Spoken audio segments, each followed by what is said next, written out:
এই ঢাকা শহরের ব্যস্ততার মাঝ থেকে সরে একটু গ্রামের বাড়িতে যাচ্ছিলাম। জয়দেবপুর পর্যন্ত আসার পর শুনতে পারলাম কোথায় যেন ধর্মঘট হচ্ছে। সারাদিন কাজের চাপে খাওয়া দাওয়া আর হয় নাই। বিকেল 4:15 ট্রেন ছিল, খুব তাড়াহুড়া করে ট্রেনে উঠতে হয়েছে। সচরাচর ট্রেনে চলাচল করতে হলে এই মুড়ি আর পানি ছাড়া কোনো কিছুই পাওয়া যায় না। তার উপর আমি ছাদের উপরে উঠেছিলাম, কোনো ট্রেনই চলাচল করতেছিল না এই ধর্মঘটের কারণে।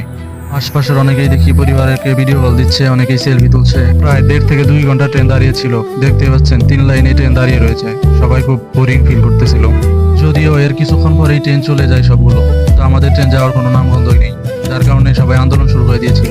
যখন এই আন্দোলনে কোনো কাজ হচ্ছিল না, তখন আমাদের ট্রেনের যাত্রীদের মাথায় অন্যরকম বুদ্ধি চলে আসে। তারা ডিসিশন নেয় ঢাকাগামী ট্রেনকে আটকে দেবে। তারা যতক্ষণ না পর্যন্ত আমাদের ট্রেনকে যাইতে দিবে, ততক্ষণ পর্যন্ত ঢাকাতে কোনো ট্রেন যাবে না। এরপর সকল যাত্রী কাউন্টার ত্যাগ করে ট্রেন লাইনের উপর দাঁড়ানো শুরু করে দেয় এবং ট্রেনকে থামিয়ে দেয়। আপনারা দেখতেই পাচ্ছেন আমাদের ট্রেনে কতগুলো মানুষ নিচে নেমে গেছে, কারণ প্রচন্ড গরম ছিল। ফাইনালি আমাদের আন্দোলনটাও সফল হয়ে যায়। এর কিছুক্ষণ পরেই জানানো হয় আমাদের ট্রেনটি সিরাজগঞ্জ উদ্দেশ্যে ছেড়ে যাবে। ফাইনালি প্রায় 3 ঘন্টা পর আমরা বাড়ির উদ্দেশ্যে যাচ্ছি। সবাই দোয়া করবেন আমার জন্য। আল্লাহ হাফেজ।